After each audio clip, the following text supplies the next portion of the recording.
Cuando exportamos un grano de maíz, atrás o anteriormente ese grano de maíz hay un desarrollo biotecnológico, genético, de ciencia y tecnología, de desarrollo de maquinaria muy importante. Así que la primarización como la conocíamos históricamente en la Argentina hoy no existe. Pensá en impulsar y potenciar tu campo. En Macroagro tenés todas las soluciones en un solo lugar en todo el país. Y siempre tenés un oficial cerca para todo lo que necesites. Pensá en grande. Pensá en Macro.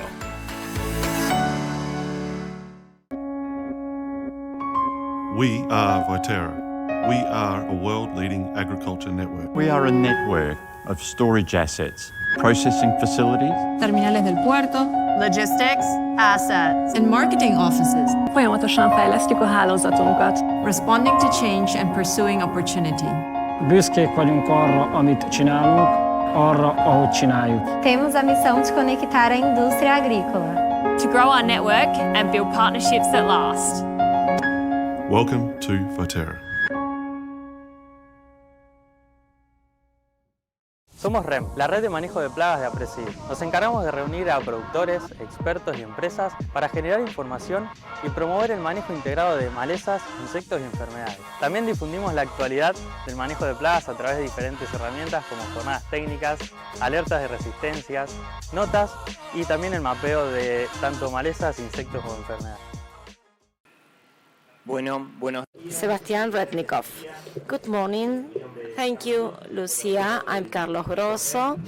I am a collaborator for the network, Pest Management Network APRESID. This presentation related to the pest management in soybean crops in the northwest of Argentina. Sebastián Rednikov will talk about the frog eye leaf spot and the target spot pests. Then Juliana Bergwedel, PhD, will talk about the biocontrollers agents for pest management in the northwest of Argentina. Sebastián has a degree on biotechnology and biological sciences in the Tucumán University. He performs as an associate researcher for plant diseases in Obispo Colombes Research Institute. Juliana has a degree on biotechnology and a PhD on biologic sciences in the same university, UTN, National University in Tucumán, and she performs as a researcher, associate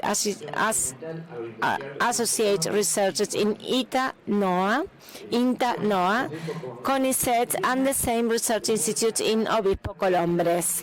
After their presentations, you can send your questions to the number shown on the screen, the WhatsApp number. Good morning. Thank you for the introduction. I am Sebastián Rednikov. I work in the plant pathology unit in the Agroindustrial Research Institute Obispo Colombres, Tucumán.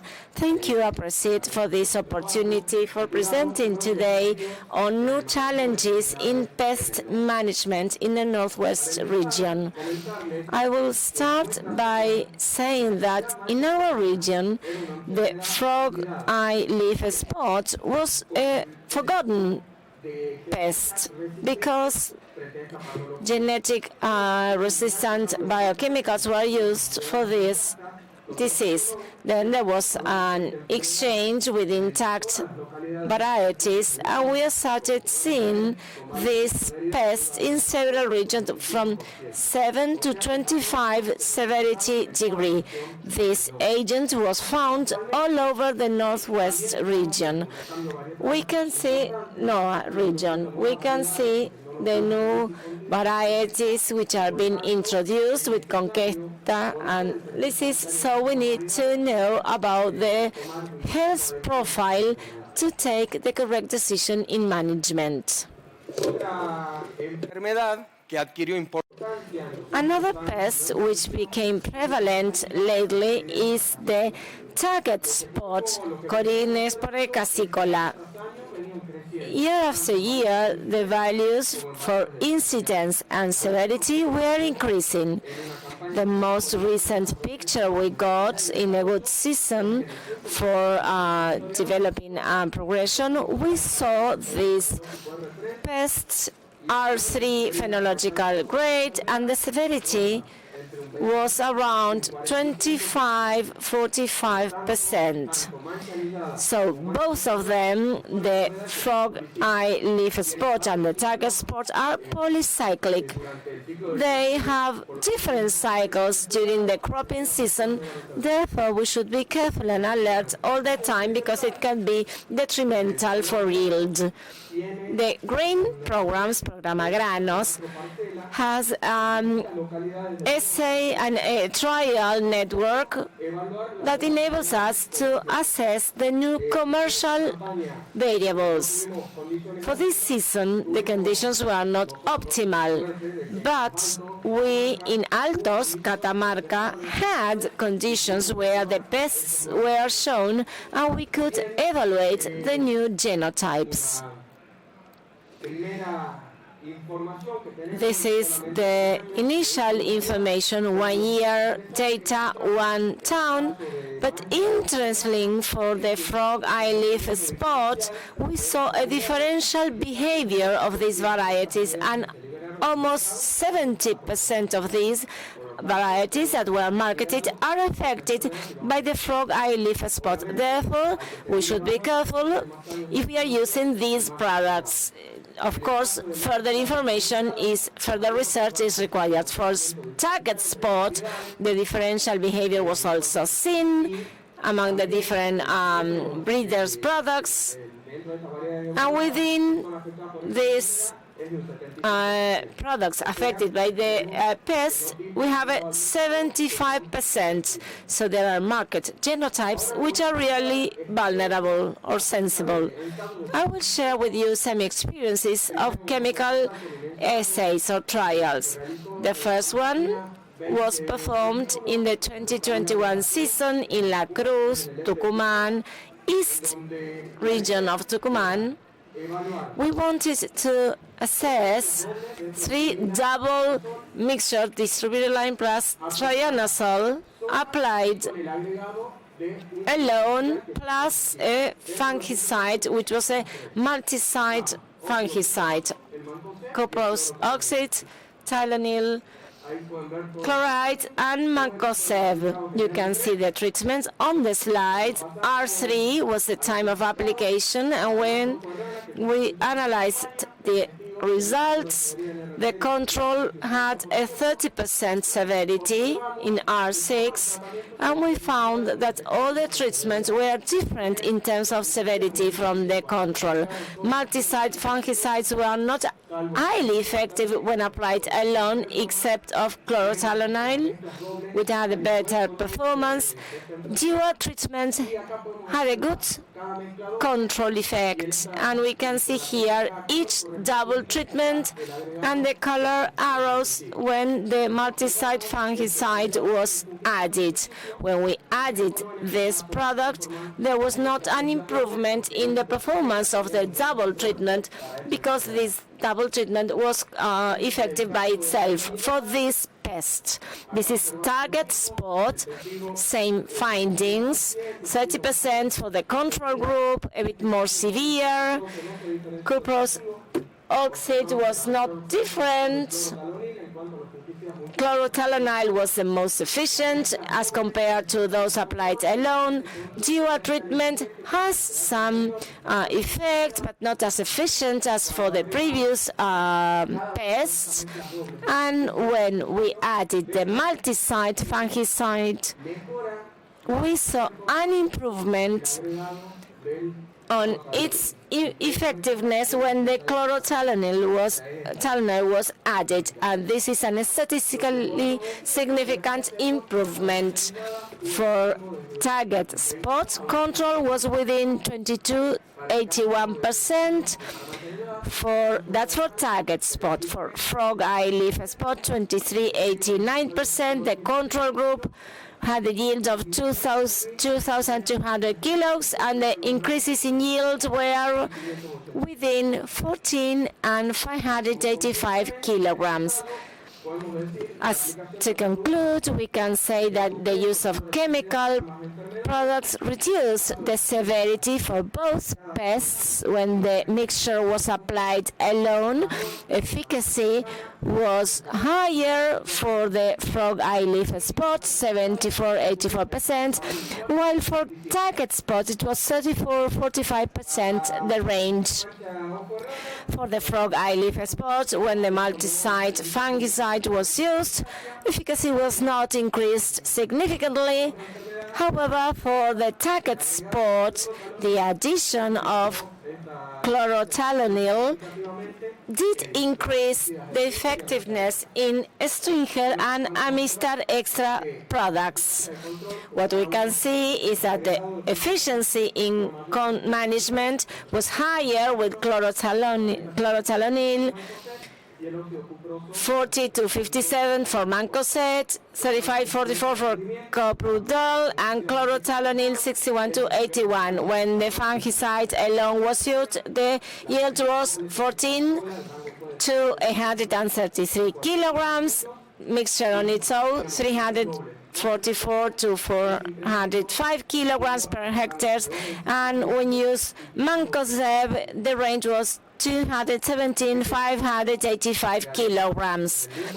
The same year, an assay was performed on the same plot, but we assessed some fungicide with carboxamide molecules included. This is the protocol. The multi-site that we used for this trial was mancozeb, and with the carboxamide containing products we have a triple treatment, mancozeb alone, dual mixture with triazole plus carboxamide for this spots management. Then for rust control, a triple and a double mixtures as shown on the slides.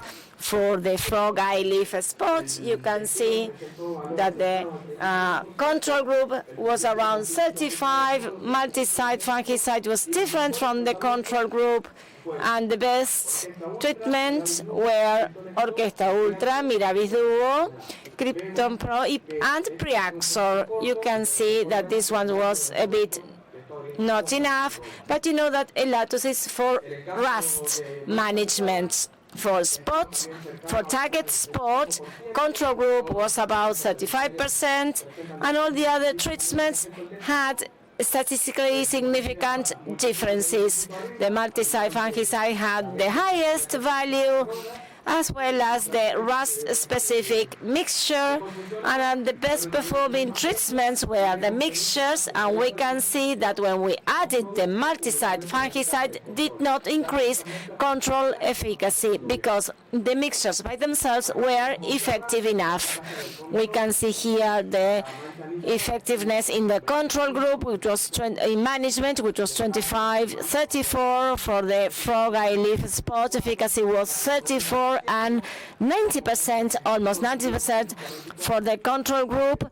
The yield was 344 kilograms, and the multi-site fungicide alone was the only one which is not differentiate, and the rust specific yield increases was 146 to 900 kilograms. To conclude, we can see there was a decrease in the severity values for both spots by using the chemical fungicides, and when mancozeb was added, there was not a significant increase in the control in the management efficacy for any of these spots, frog eye leaf, target spots. When we added carboxamide, except for Elatus, these were effective in the range of 78-85, and for target spots 61-74%. When mancozeb was added to the mixtures, the same ranges, almost the same, are similar for both spots. Yield increase. When mancozeb on its own was used, it was 146 kilograms. With carbox, it was 437 to 859 kilograms. And when the multi-site fungicide was added, the range in yield was between 543 922 per hectare as compared to the control group. What did we find? When estrovirulin plus triazole mixtures were used, management was efficient for frog eye leaf spots 74-84%, and that management efficiency was similar to those products with carbox molecules in the preparation. So a chemical product can be used for this management. For target spot, this is what we saw. You can see the control picture with no application. Then we applied the dual treatment and R3. What you can see in R3, you can see the crop is dirty when it comes to R6. Therefore, there is not a good management of the pests. And you can see here what happened with the specific mixture, spot-specific mixture for these pests. To double check, we had some lab tests to learn the 50 effective concentration for these isolates, the Cercospora cocila, which is for the frog eye leaf spot, and Gomez Fuentes proved with the 3 isolates of the Cercospora from the NOAA region, one in the south, one for the east, and one for the north regions of Tucumán, compared against different active ingredients, carbendazim. For triazole, we use difeno versus estrobil, and dual treatment and triple treatment. We found that for all the isolates, the 50 concentration effective value were below 1 part per million. It means that these molecules are highly effective for managing this spot. What do we see in the field? Okay, managing this pest is not challenging, but this is target spore, Corynespora cassicola. We assessed 3 isolates, 1 from the south, then from the east, and 3 from the north. We compared against 3 estrovirulines in this group, and we found that efficiency was lost from these active ingredients. They have high 50 concentration efficiency value, so these are efficient for managing these pests. For the other products, we found that it is moderately efficient, but for this isolate in the north, efficiency was low. When we assessed thiophonate methyl, we had a high efficiency for 4 isolates. For 1, efficiency was moderate, and for the other isolate from the east of Tucumán, it was not efficient. This shows how variable the pathogen agent is. These are just 6 isolates, preliminary data. We need to carry out further research. We need to increase the active ingredient, and for spot targeted or specific carbosamide, management was moderate, the same as for the dual treatment as we had seen, and the triple treatment with the 3 bixamen, colarcinazole, and TRIF. For the difeno and plitophen, the dual treatment, we saw management efficiency with some synergy when combining both, and there is a high efficiency for managing this pest. Just like the triple combination, and this is what we had been finding in the field. With this data and this information, we designed a trial this season in La Cruz, and it didn't rain in that plot. There were diseases, and the goal was to test all these active ingredients on their own or plus a multi-site fungicide to see whether there was an increase in efficacy. and control efficacy. Well, these are the ones we used between R3 and R4, and at the bottom we can see the diseases we had in that plot. We had brown spot. This is what we found at R6, 100%, and the high or level of the disease for 24% almost. We also had target spot, where the incidence was 100% and severity 32.5%, and blight caused by Cercospora, where incidence of 50% and severity 20%. Here, I'm showing the efficacy, the control efficacy, and what happened with the different products. Here we can see the double combinations, and we can see that there was an increase in control efficacy. The first group didn't help us with brown spot, but in the case of target spot, we had an improvement in efficacy when we added the multi-site product. We talk about methyl product. Adding a multi-site fungicide increased the control efficacy, an increase of 5 to 10%. For Maravis Duo and Orchestra Ultra, which were the products that worked the best, which were in green in the previous table, we could see that the increase in target spot was very small, so this shows the product is still working properly. But what struck us is that in the triplet there was an increase in control for the 3 diseases, and the improvement ranged between 30 and 40%. This is data for 1 year, one plot, in a very small plot. We still have to do some additional research to find out what's going on. When talking about the yields, in the control stand we have 6,500 kilograms, and in the green we have the combinations that showed statistically significant differences, and the yield was much better. And by way of conclusions, I'm going to summarize what I've been talking about. Nowadays, there is a change in varieties of soybean because of the Enlist and Conquista technology. So it's key to understand the health profiles in order to define the proper management approach.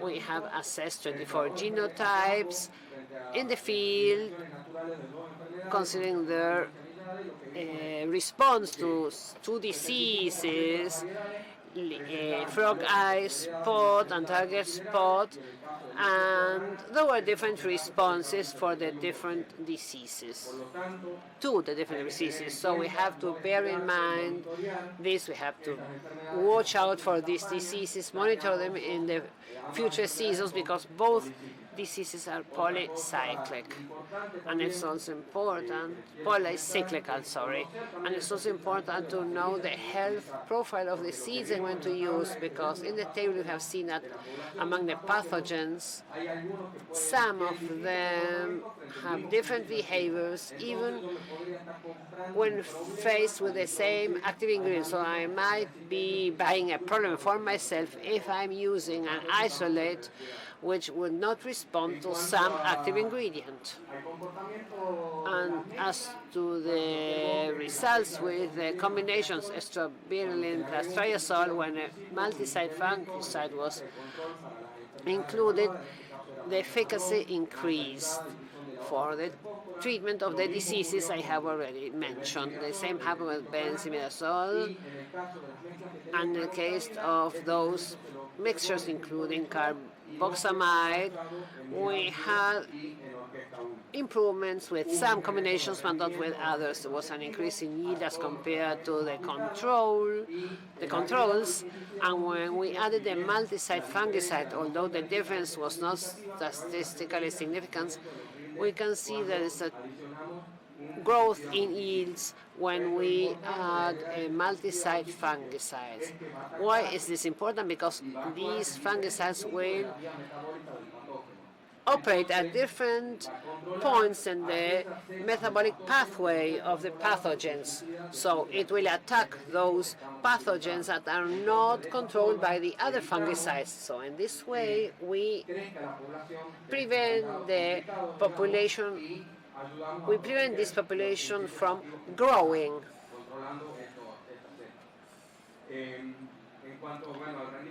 Regarding yields, I've already mentioned there was an increase in yields when we added multi-site fungicides. And finally, I would like to tell you that there are results, there is information, and we know that today we have effective tools to manage leaf diseases in soybean crops. Thank you very much.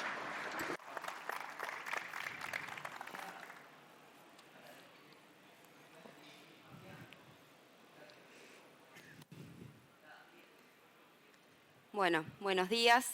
Yo soy Juliana Bleck. Good morning, I'm Juliana Bleck-Wedel. I also work in the plant physiology department. Thank you for the introduction and thank you, Presid, for inviting me. I will talk about the use of biocontrol agents for soybean. We always suggest farmers that they should monitor their plots, and we share newsletters describing the diseases we find in the Northwest. But when we get to the farm and we see these diseases, the first tools we use are fungicides, and usually we use chemical ones. What is the problem here? The poor management, the improper use of these chemical products may bring about pollution, cause harm to the people working in the farm, create resistance, and because of the worldwide trend of environmental awareness, we are trying to find a way of cutting down on the use of chemical fungicides. That's when we started looking at biocontrol. Biocontrol tools include fungi, for example, trichoderma, and I'm going to talk about trichoderma now.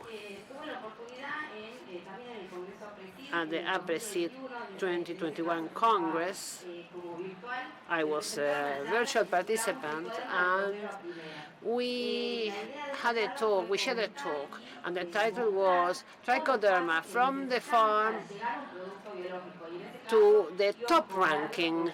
And we compared this process to the process used to select the best soccer players. So we worked with isolates in different conditions, in controlled conditions and in the field, and finally we go to the formulation. I will briefly describe these steps because it's important for you to know what is the work underlying the development of a bio-input. This is what we do with trichoderma. We took samples from different areas where we have soybean crops. The soil samples were taken to the lab, dilutions were made, petri dishes were used, and based on the morphology of the colonies, we selected potential trichodermas. And in order to find out whether it could do biocontrol activities, we used a special method, and we put this trichoderma close to the pathogen, and we assessed their growth potential. We used the Bell scale, parasite activity, and antibiosis. And some examples where we work with Macroselina fuscelina, two kinds of Fusarios, Sclerotinia sclerotorium, and Rhizoctonia solani.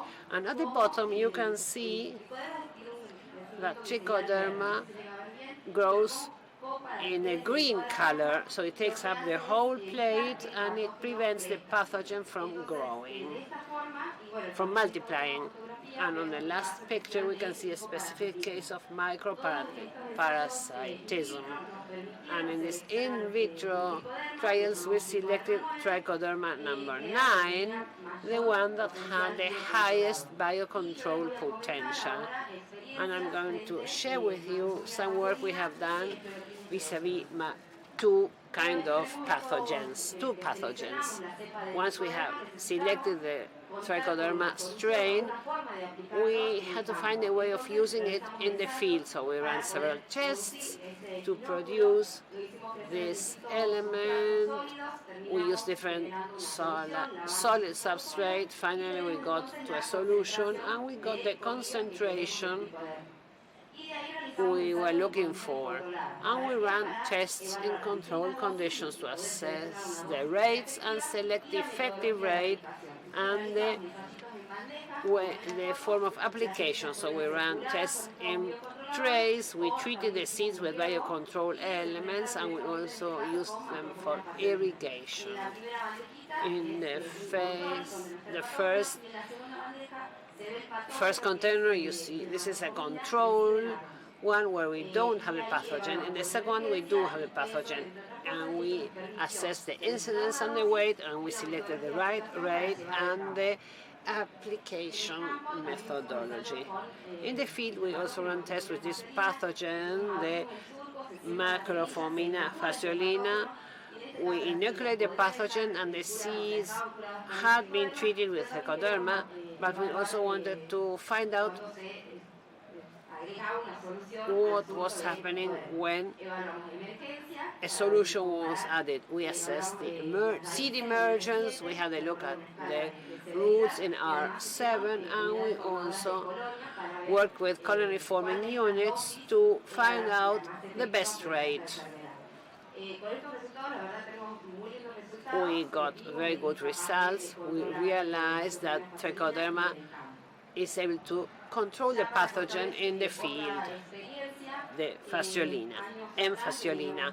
For some years, we have been receiving several questions about Sclerotinia sclerotorium, one company that plants with the right irrigation, and in order to learn about the cycle, and they wanted to understand the cycle, and I'm going to share the cycle with you. Sclerotinia sclerotorium creates sclerosis. They are able to survive up to 5 years in the soil. With the positive, favorable conditions, they grow and produce hypothecius. These elements we can see here, they release a lot of sex spores, which are released and make it to the crop. When there's an exogenous source of nutrients, they infect soybean crops. In this case, we have the petals, so the plant gets infected, and new sclerosis are created, and even at harvesting time, they make it to the soil. Here we can see the different elements, this little shape. Sclerosium may have several apothecius. So this is the problem with the disease, because it's quite aggressive. So trying to find a way of controlling this disease, Miguel González was working on this. So he thought we should get to the soil with some biologicals so that this sclerosia wouldn't grow, germinate. So we worked in the area of Catamarca, Los Altos in Catamarca. In the 2021 season, we had 4 treatments with biologicals. A control area, 1 treatment with a Trichoderma, 1 with Trichoderma harsianum, and 2 products that included bacillus. They were applied at B8. We took some plastic trays, we filled them with sand, and we placed sclerosia with known feasibility. We placed the trays between the arrows, and we applied the biologicals. 20 days later, we took the trays, we brought them back to the lab, and we assessed their feasibility. Here you can see the controls in the first section. Here we see the wide growth. However, on the remaining columns in 2 and 3, we see something green. This is trichoderma, and in the 4th and 5th columns, we can see something. We can see bacteria growing. If we explain this in terms of feasibility, the control had 99% feasibility. The biologicals, the feasibility range between 19 and 25%. And if we explain this in terms of colonized Sclerotia, this ranges between 69 and 77%. That is the pathogens that have been colonized by biocontrol products or agents, actually. As I told you, this is part of the work carried out by Miguel Ángel González. As this was getting good results, we wanted to have it used in the field, and we ran a test in Los Altos, Catamarca, in a different field. And in this case, it was used for a wheat crop in winter because we wanted to use this treatment before soybean was planted. We wanted to reduce the amount of Sclerotinia sclerotorium. So we applied it in September, and we used 2 rates. We worked with the trichoderma we had been developing in order to adjust the rate. Finally, well, it was applied. 20 or 25 days later, we went back to the field. We took samples at different places. We analyzed them in the lab. They were screened. We separated the sclerotia, and we analyzed whether they had been colonized by trichoderma or not. And what we can see here is that the control has 27% of sclerotia colonized.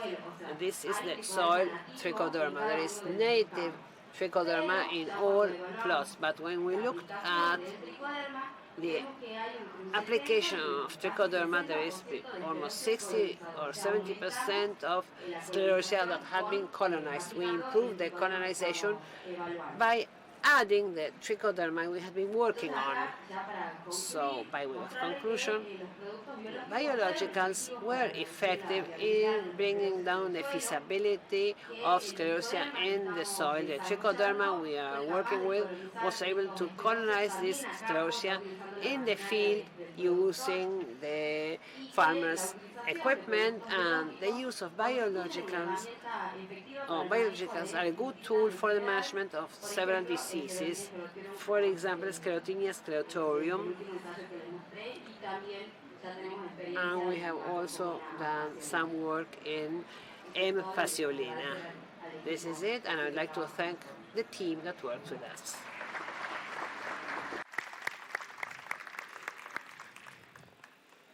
Bueno, muchísimas gracias, Sebastián y Juliana.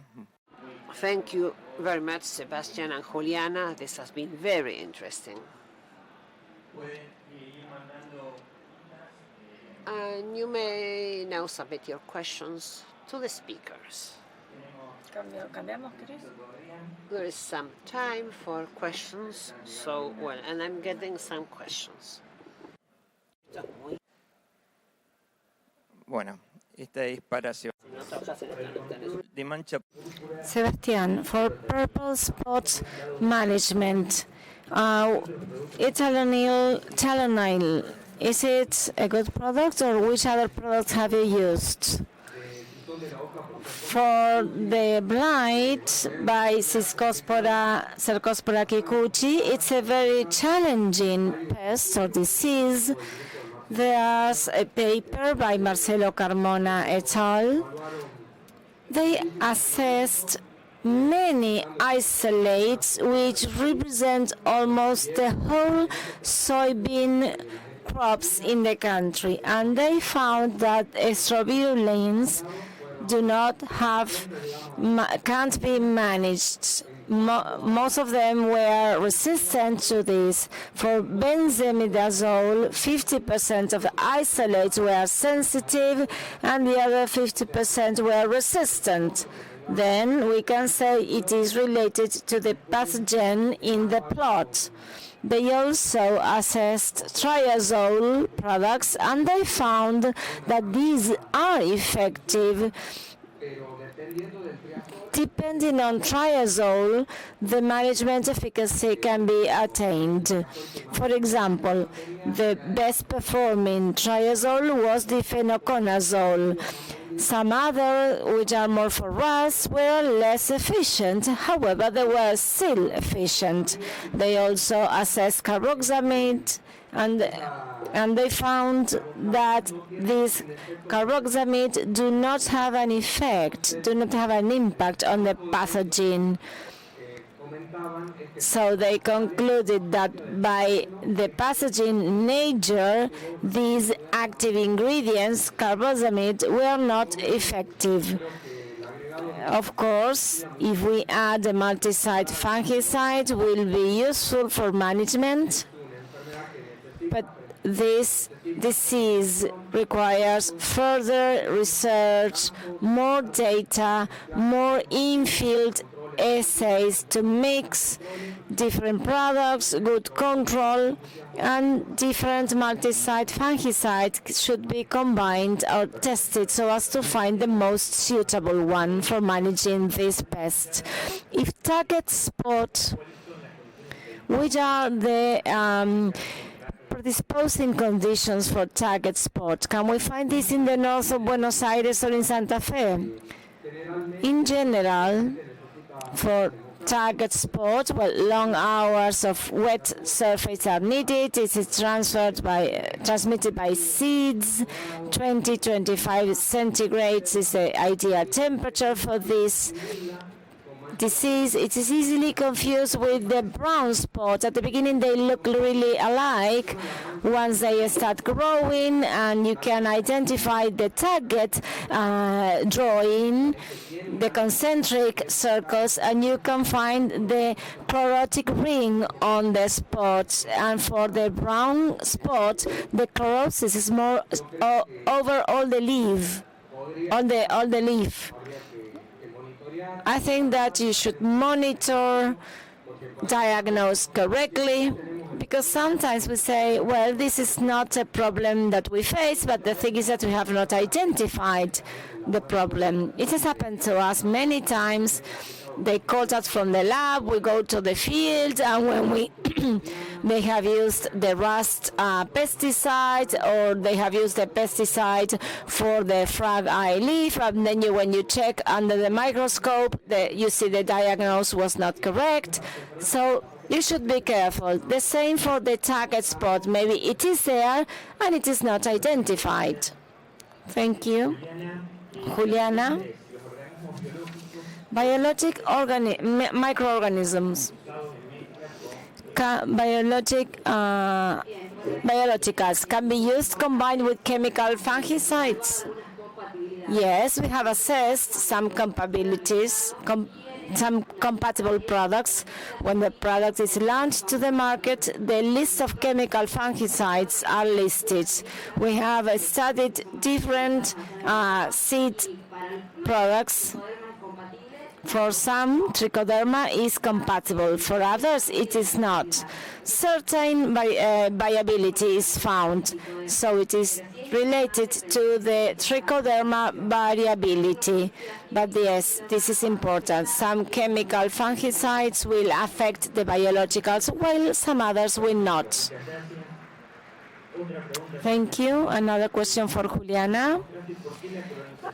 Why the trichoderma colonization was lower when the dose was higher? This is a 1-year trial, and we think there is no statistically significant difference between 70 and 80%. We say that the colonization is higher in the 80%, but this is not a statistically significantly significant difference. So we need to reassess. Sometimes the producer use the herbicide seed products, the seed treatments with some other fungicides, but you need to repeat the trial. It was studied for 1 year.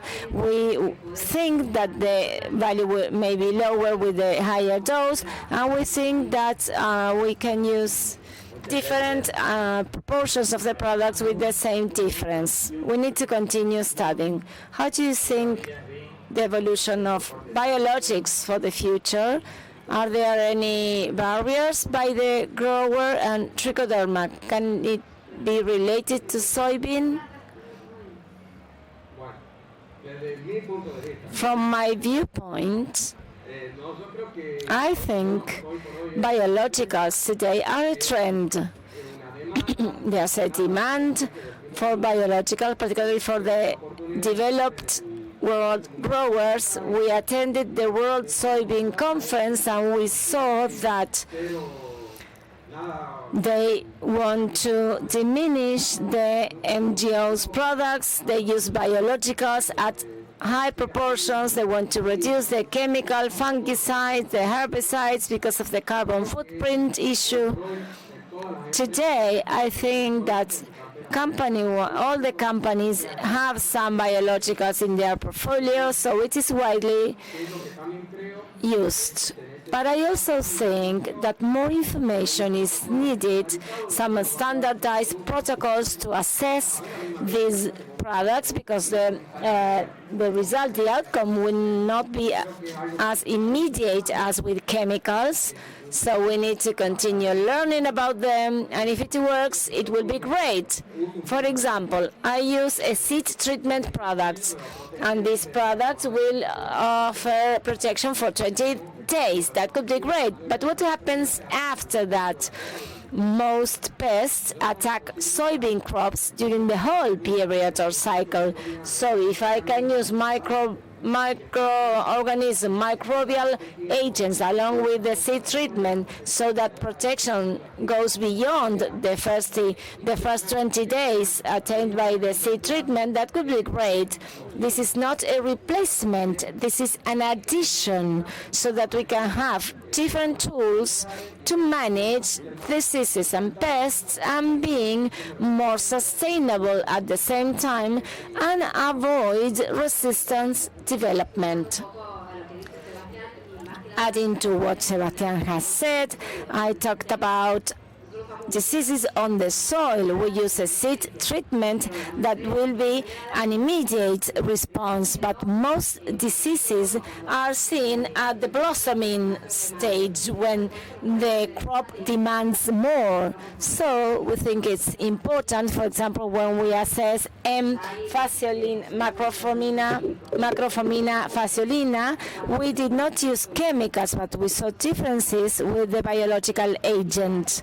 So this is a tool to add, a complementary tool for all soil issues, the same as sclerotinia. Sclerotinia is a useful product, fungi, because these are prevention measures. You apply them before the problem exists. So we need protocols, we need the experience, so that the grower can learn from that, because they are spending before the problem is there. But if we know the history of the plot, we know that the season will be rainy, and we will have a sclerotinia, and we know that the problem will reoccur the year after. So it's great to have an alternative treatment. Applications. How do the biologicals are preserved? Because the formula of the biologicals is something they are working on, so that they can be stored in a simpler way.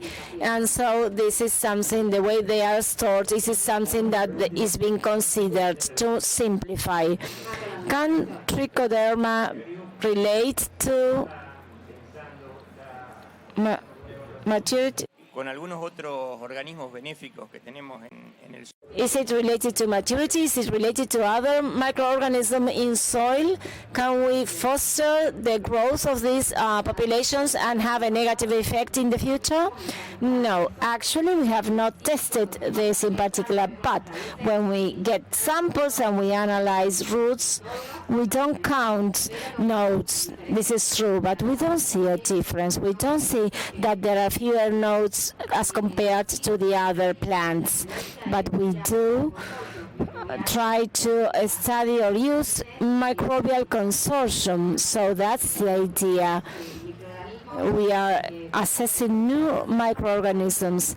Each strain, each type has a characteristic that is specific, and to increase effect we need to add, to have a fungicide, to have one that is good for nitrogen sequestration and different benefits. So we are not aiming at one microorganism but a cluster or a consortium of microorganisms. Sebastián, the low efficiency of estrobilin is due to resistance or to the low efficiency rate? Para Estrobilin. Well, I can answer thinking of the future, because yes, there's an efficiency loss. We saw that in the lab context, but we have not done the sequencing, the gene sequencing, to see if there is amino acid turnover. I will be able to answer that question once we finish that trial. But resistance has been seen in the States, has been seen in Brazil, so yes, there will be resistance, very probably. You showed that some populations are already resistant. Well, I don't know how to say that. Yes, they have lost sensitivity against those active ingredients. But this has to be checked at the molecular level to see if there has been a mutation and they are actually resistant. Well, one more question for Juli. How would you incorporate biologicals into the current fungicides treatments? We have been assessing this as a seed treatment, and then we included the sclerotinia, to add it to sclerotinia, and the idea is to combine them, seed treatment plus chemical products. So we need to assess how compatible they are and pack them, including a biological agent and the seed treatment. Recommendations should be combined so that both treatments can be used together. For sclerotinia, we are just starting with the trials in which we apply sclerotinia to the soil, and we need to check compatibility with some herbicide that is applied at the same time or some insecticide, so that the entry times are reduced, and that would render a lower cost for the grower. But this is just the beginning of the research. Okay, we are on time. Thank you, Juliana. Thank you, Sebastián. You have been really clear. Your presentations were very interesting, and thank you for being here with us today.